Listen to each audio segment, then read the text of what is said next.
नमस्कार आप सभी को। योग निरामयम में आपका बहुत बहुत स्वागत है। हम अष्टांग योग की यात्रा पर एक साथ चल पड़े हैं। इसके पहले हमने अष्टांग योग के यम के दो भागों से परिचय किया, यानी अष्टांग योग का पहला अंग यम और उसके दो भाग अहिंसा और सत्य से हमने परिचय किया। अब बारी आती है अस्तेय और ब्रह्मचर्य की। हम सबसे पहले अस्तेय को बिल्कुल सरल शब्दों में समझने की कोशिश करते हैं। महर्षि पतंजलि कहते हैं अस्तेय के लिए, अस्तेय का अर्थ है चोरी न करना, यानी कि अस्तेय का अर्थ हुआ चोरी करना। तो हमें यहाँ क्या करना है? चोरी नहीं करना, यानी अस्तेय का पालन करना। किसी भी वस्तु की जो आपकी नहीं है, जो आपके पास नहीं है, उसका विचारों के द्वारा भी उसको ग्रहण करने की कोशिश ना करना, यानी कि मन में भी ये विचार नहीं लाना है कि ये वस्तु मेरी होगी या मैं इसे किसी भी तरह से ले लूंगा। अब यहाँ पर ये भी आता है कि सिर्फ वस्तु ही नहीं, जैसे किसी के पास कोई बहुत अच्छा विचार है किसी चीज को, किसी बिजनेस को लेकर के, जो भी उसके पास विचार है और उसने आपसे साझा किया, तो यहाँ इसका मतलब ये होता है कि उस विचार को भी कॉपी नहीं करना है। यानी कि यदि आप उस विचार का उपयोग कर रहे हैं, है ना, किसी ग्रंथ में या किसी अच्छी बुक में आपने कोई चीज पढ़ी है, तो जब आप उसे किसी के साथ साझा करें तो आपको ये कहकर करना है, ये बताकर करना है कि ये उनका विचार है और इसे मैं यहाँ अपने ढंग से प्रस्तुत कर रहा हूँ। जो भी हो, आपको उस विचार को भी चोरी नहीं करना है। और यदि किसी की कोई वस्तु आपको चाहिए तो आपको उससे बिना पूछे उस वस्तु को नहीं लेना है। आपको उससे पहले उसकी आज्ञा लेनी है कि आपकी इस वस्तु की जरूरत मुझे है, मैं ये लेना चाहता हूँ या मुझे कुछ समय के लिए चाहिए। तो आप उससे बकायदा उसके बारे में पूछिए, उससे इजाजत मांगिए, उसके बाद ही आप उस वस्तु का उपयोग कीजिए। ये हुआ अस्तेय, यानी कि विचारों की चोरी भी नहीं करना और किसी वस्तु की चोरी भी नहीं करना। यहाँ महर्षि पतंजलि अस्तेय का इस तरह से अर्थ बताते हैं। अभी हम चलते हैं ब्रह्मचर्य की तरफ, यानी कि ब्रह्मचर्य का अर्थ है इंद्रियों पर विजय प्राप्त करना, यानी जितेंद्रिय होना। आपकी जो इंद्रियां हैं उनको कंट्रोल में करना, नियंत्रित रखना, जैसे कि आंख, नाक, कान, रसना, है ना। यहाँ पर सबसे आंखों से हमें ऐसा कोई भी दृश्य नहीं देखना जो हमारे दिमाग को नेगेटिविटी से भर दे, नकारात्मक विचारों से भर दे।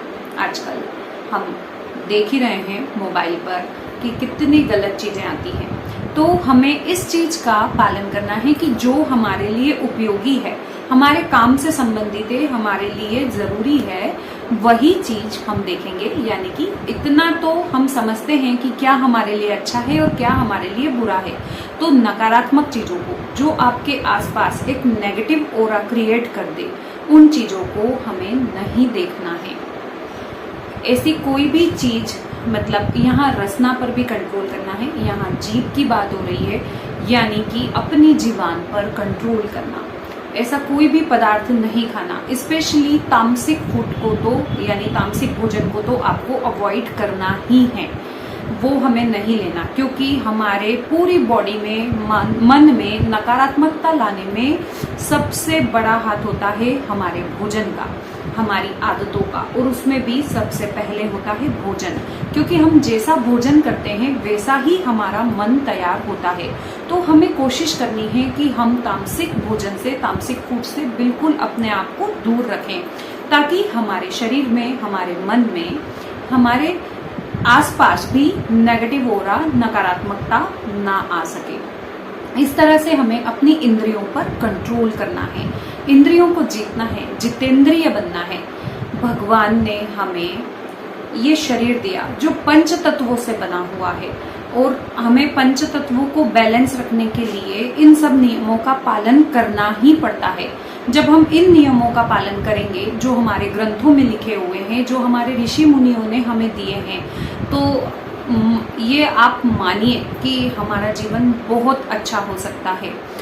देखिए, आज की लाइफ स्टाइल बहुत अलग है, हमें बहुत ज़्यादा अपडेट रहने की ज़रूरत है, पर यहाँ पर अपडेट रहने के साथ साथ एक संतुलित दिनचर्या अपनाने पर बात हो रही है। हमारी लाइफस्टाइल जितनी फास्ट हो चुकी है, हमें अपडेट रहने की बहुत ज़रूरत है। तो हमें कार्य तो करना है, पर हमें कोशिश करनी है कि हम एक संतुलित दिनचर्या का पालन करें। यानी कि कुछ नियम, जैसे कि हम अष्टांग योग अभी पढ़ रहे हैं, समझ रहे हैं, इन नियमों का पालन करते हुए भी तो हम अपनी लाइफस्टाइल को जी सकते हैं, थोड़ा थोड़ा, बहुत ज़्यादा नहीं। मानती हूँ कि मुमकिन नहीं है आज के ज़माने में, पर हम चाहें तो कर सकते हैं। थोड़ा थोड़ा तो हम उसको फॉलो कर सकते हैं हमारी लाइफ में।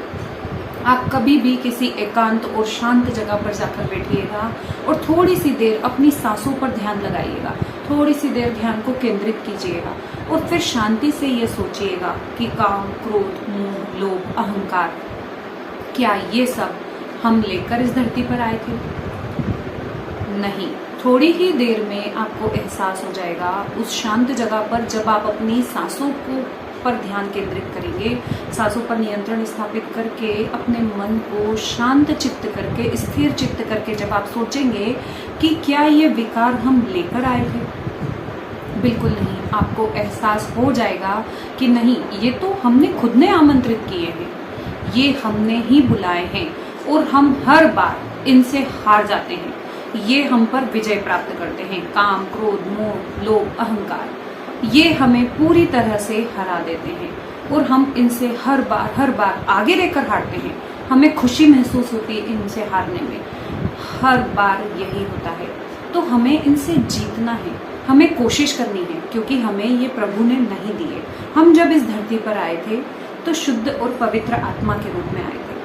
पंच तत्व हमारे शरीर में संतुलित थे, उन्हें इम्बैलेंस किया हमने, उनमें असंतुलन बनाया हमने, क्योंकि इन नेगेटिव चीजों को इनवाइट किया हमने, आमंत्रित किया हमने।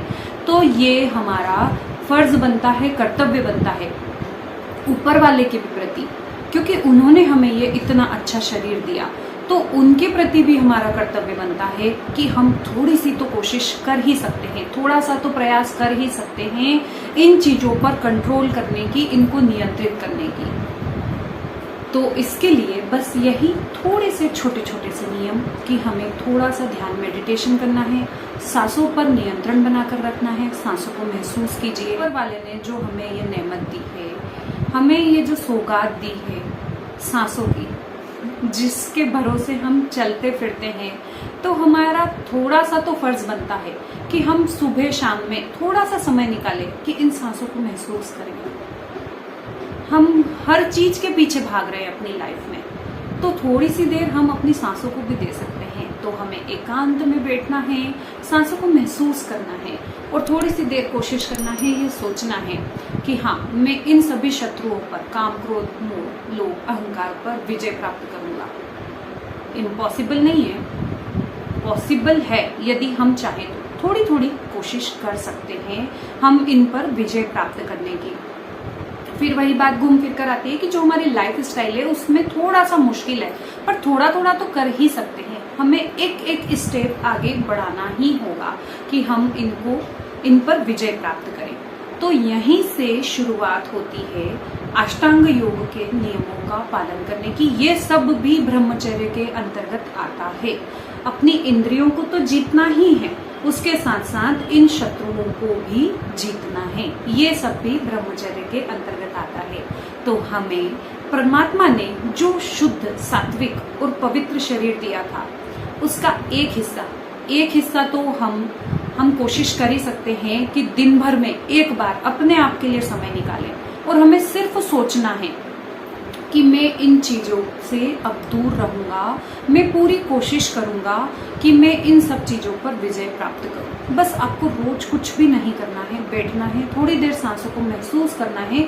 उसके बाद बस 4 बार, 5 बार, 6 बार, जितना भी आपके पास टाइम है, आप इन विचारों को अपने मन में घुमाइए कि मैं अब कोशिश करूंगा कि मैं इन काम, क्रोध, मोह, लोभ, अहंकार से दूर रहूं। पूरा प्रयास करूंगा अपने दिन भर में, आज मैं दिन भर जो भी काम करूंगा उसमें इन चीजों को अवॉइड करूंगा, इनसे दूर रहने की कोशिश करूंगा। बस आपको यही सोचना है और सोचिएगा, आप एक शुद्ध और पवित्र आत्मा हैं और आपके शरीर में कोई रोग नहीं है। आपको बस थोड़ी सी देर ये काम करना है। देखिए आप थोड़े से दिन में ही कितना अपने आप में चेंज महसूस करेंगे, आपको कितना अच्छा लगने लगेगा। तो छोटे छोटे कदमों के साथ हम चाहें तो हम अष्टांग योग का पालन कर सकते हैं। तो मैं चाहूंगी कि आप थोड़ा सा समय निकालकर अपनी लाइफ में से, अपने टाइट शेड्यूल में से, अपनी बिजी लाइफ में से थोड़ा सा समय निकाल करके अष्टांग योग का पालन करेंगे। तो इजाजत चाहूंगी, आज के लिए इतना ही। यदि वीडियो पसंद आए तो इसे लाइक शेयर जरूर कीजिएगा। नमस्कार।